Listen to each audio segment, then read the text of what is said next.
Roxanne, I have your book, How to Be Positive, Mental Training by Roxanne Modafferi, The Happy Warriors. I just want to let you know I have not forgotten about you, Roxanne. You know, wishing us luck on our next fight, and that's where my energy goes. That's what my focus is, not on a couple of memes on Twitter. Fair enough. I'm inclined to say this feels like a new Connor because of the way he was when I saw him on Friday. But again, you've known him long before any of this. You know? Yep. Anyway. Did you ever sleep past your stop? Well, no. You're going no. Well, I mean, I've done that a couple of times going home after hanging out.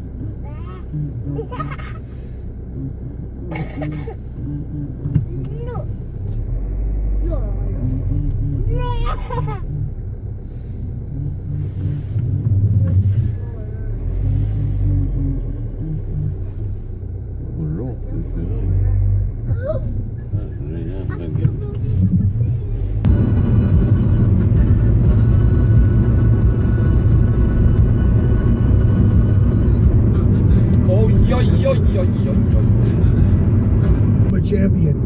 What? You've been in this game so long. Is it the goal that still drives you? Like not the money, but the goal to get that belt again, or is it just the love of competition? What still drives you to compete? Well, I love compete, you know, like when I take a big layoff like I did from my last fight, I mean, like I see how much I love that thing, how much I miss training, and I live there. You know, I live there. I live up to say a lot of other people. What were you gonna say? But I know she put like never gonna bet again. Oh, okay.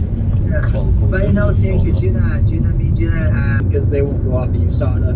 And Vegas said we'll listen to USADA, go off of the science that they have. So they just decided to switch. I have the best grappling jiu-jitsu in the entire league, and I deserve to be fighting the best guys with that skill set, because it's. Go back to American Top Team this week, and you know I'm not worried about those guys. You know, you're talking about guys. What are they going to do to me? They can't do anything to me. I'm the best fighter in the world. I'm the best fighter that's ever been seen in the welterweight division. So, you know, I'm not really too worried about those.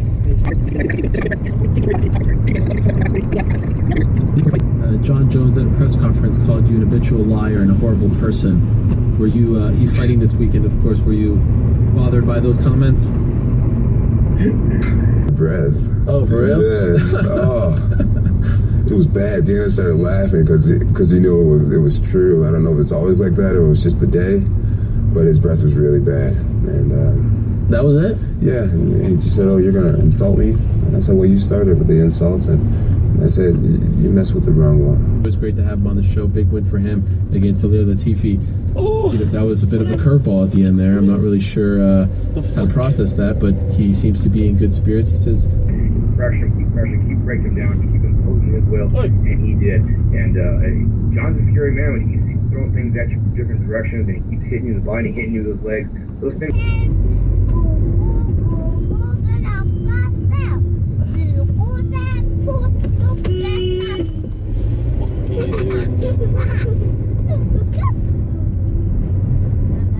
Sitter med mobilen som ett jävla pucko.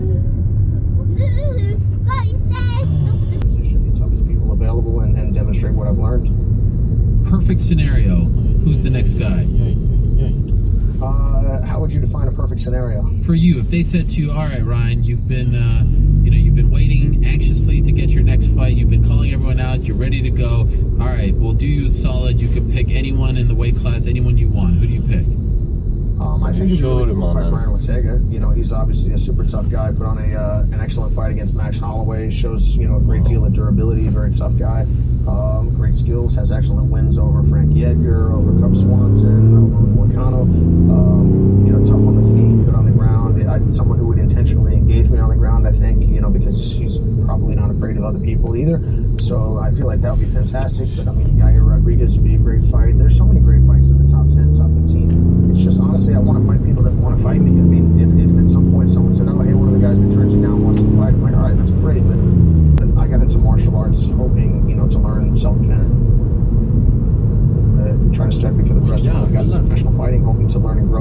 actually get myself into a. Want to hear what it is? It's so much fun. It's got, it's called...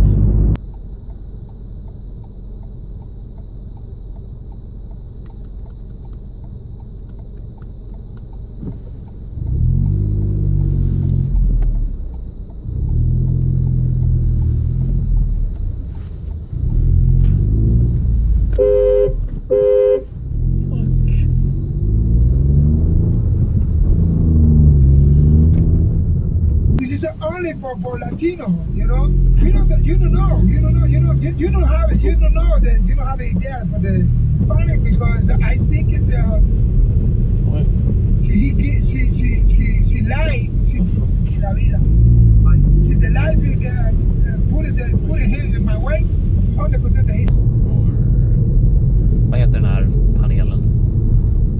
Såg du hans lirare? Nej. Den där Mercan. Okej.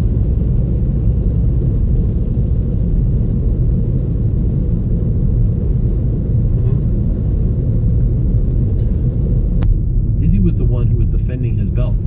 So he was waiting to see what he would do. He was playing his game. And once Yoel Romero was not being the action, you know the one.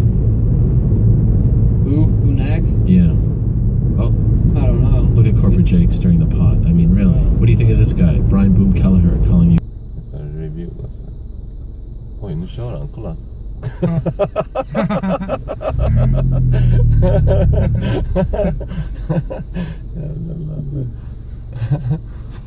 And I definitely appreciate it for that. But it was definitely a long process. I mean, I literally remember being at the hospital just hours after my wife's birth, and I got a notification from your side like, "Hey man, we're at your doorstep, and no one's answering your door." Oh, no. And I'm having the response of like, "Hey, I'm currently at the hospital. My wife just gave birth. Is there any way you can bring me here for the drug test?" And I came out there, being at the hospital, we got it done there. But it's No, ZipRecruiter has scouts that scour the entire country to find the right personnel for you. First, when you post your job on ZipRecruiter, it gets fans. Heck no. Anytime, anywhere. That's what we do. So check out the SV Pod by my friend Scott Van Pelt, the great SVP. Also check out Mina Kimes' pod, the Mina Kimes Show, featuring Lenny, her dog, and also ESPN Daily. Ton out there to help you pass the time, so have no fear. All right, check those out wherever you get your podcasts. And now it is time for what you came here for, the Helwani Show.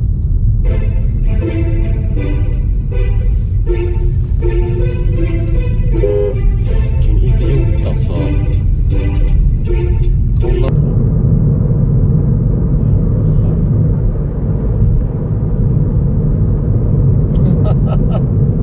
Stackarn.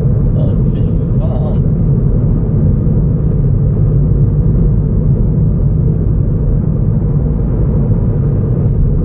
Usch.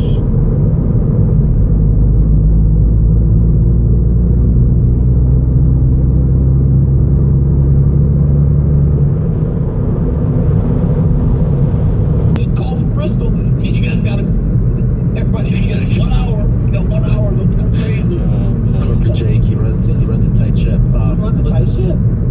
249 talk. We got John Jones. And I was like, no thanks. Never been interested. Hasn't the story been written? For death. Yeah, what were you doing? What could you possibly be doing? I think Friday. You want to know about your fights? Friday, I was actually. Amisha still be who she is. With Amanda, with all these Nick. Nick was already a cult hero, but Nick now is a celebrity. We can go to any place in Los Angeles, any party, any Hollywood. Shot threes. He never shot threes, but no, and that whole game, right, is gone because analytics say that if you're going to shoot from that far away from the goal, it might as well be a three-pointer, right? So it's like people barely shoot a mid-range game. With no mid-range game, there would be no Tim Duncan. Michael Jordan wouldn't have had a career like he had.